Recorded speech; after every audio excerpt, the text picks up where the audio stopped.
It's a Tuesday evening when your phone rings and the caller ID shows the name of your bank. Not a number, the name. The same name printed on your debit card. The man on the line is calm, professional, and there's soft hold music behind him, exactly like every real call you've ever had with them. He says there's been suspicious activity on your account.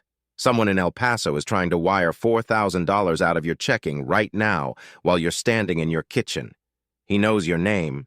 He knows the last 4 digits of your card. He tells you not to hang up because the thief moves fast.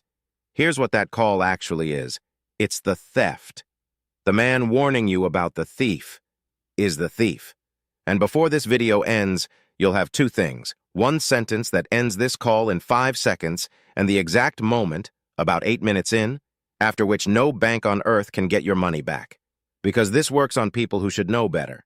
Last year, a New York financial advice columnist, a woman paid to write about money, got a chain of calls like this and ended up handing $50,000 in cash to a stranger through a car window. She wrote about it because she understood something important. This script is built for smart people. Confidence is the vulnerability. So let's take the call apart. Start with what he knew. Your name, your bank, the last 4 digits of your card. That felt like proof he was legitimate. It's not. It's inventory. Data breaches have already spilled those details for most of us, and they're bundled and sold in bulk. He didn't research you. He bought you, along with 10,000 other people, and the software dialed you all today. Then there's the caller ID. Here's the uncomfortable truth. Caller ID is a suggestion, not a fact. Cheap internet calling software lets anyone display any name and any number they want. Your bank's real number can ring you from a criminal's laptop. The screen that says First National is decoration. Treat it as decoration. Now the script itself, because every beat is engineered. First, fear with a clock on it. Money is leaving your account right now.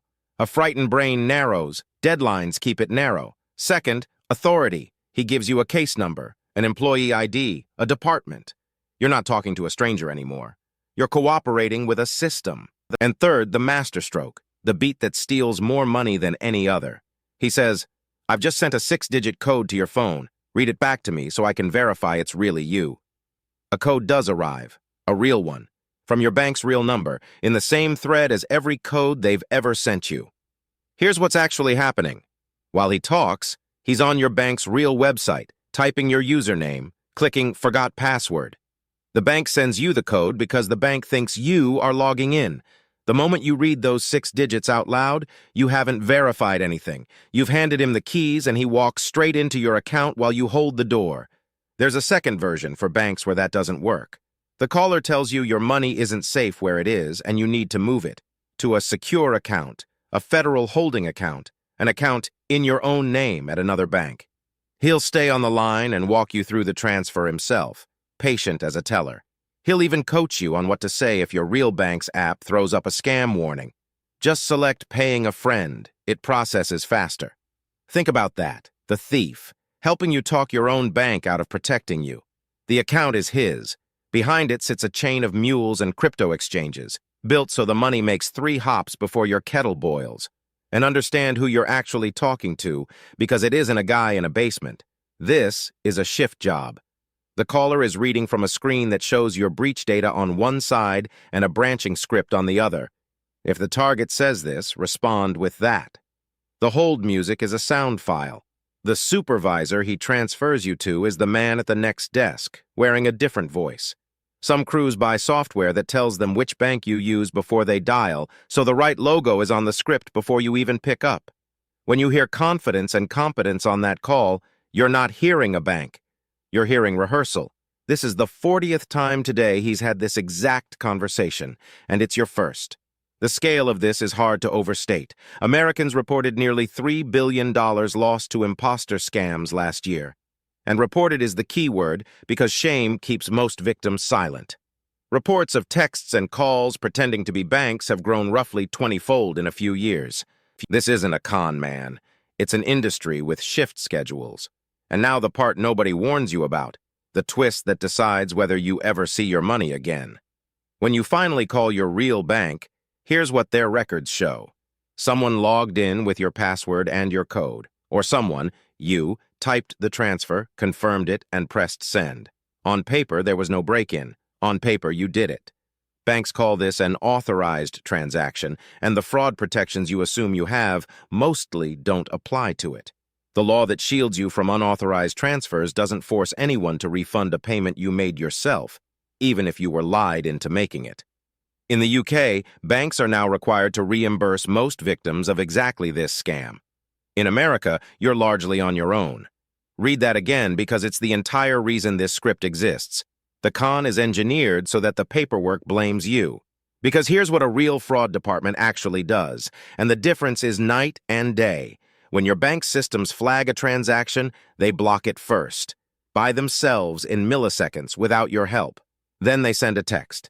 Did you attempt this, yes or no? If they call at all, a real agent will never ask for your password, never ask you to read back a code, and never, not once in the history of banking, ask you to move your money anywhere. They don't need you to do anything fast because the suspicious transaction is already frozen. Urgency is the scammer's tool for one reason.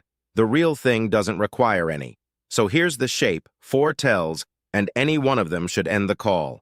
1. Fear plus a deadline in the first 30 seconds. Real fraud departments freeze first and ask questions later. They don't need you panicking to do their job. 2. They called you. That direction matters. A real bank can survive you hanging up. A scammer cannot.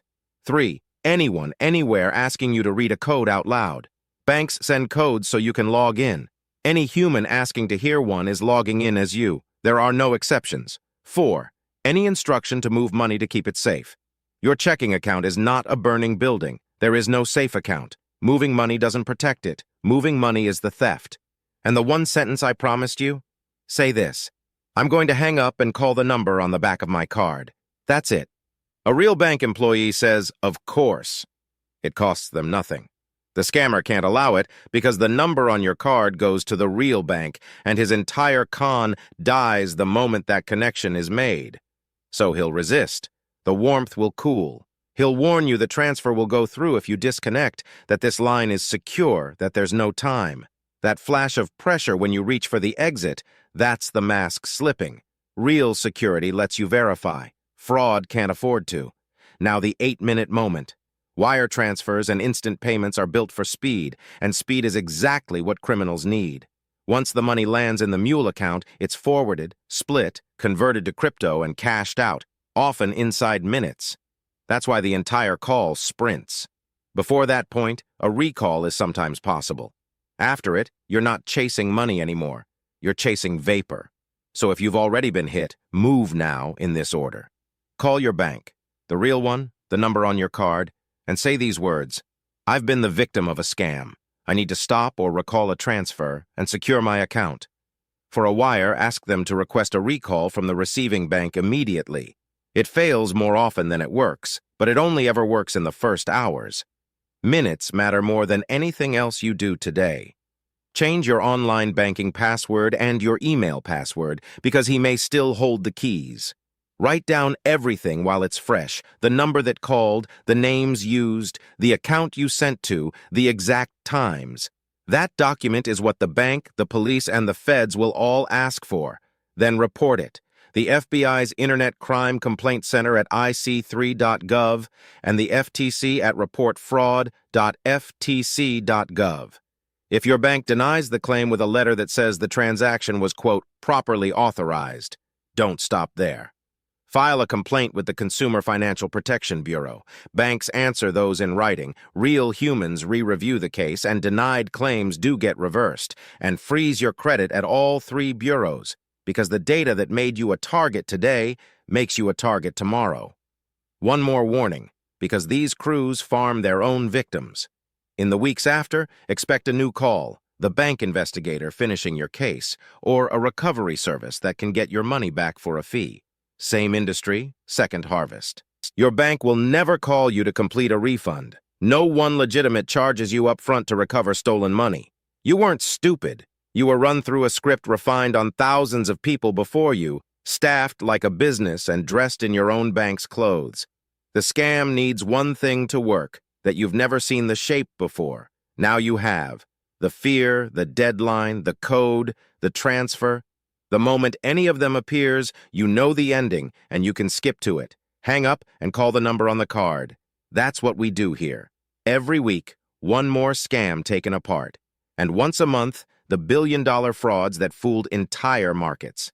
Subscribe, because the next time your bank calls with an emergency, you'll already know the one sentence that tells you whether it's really them.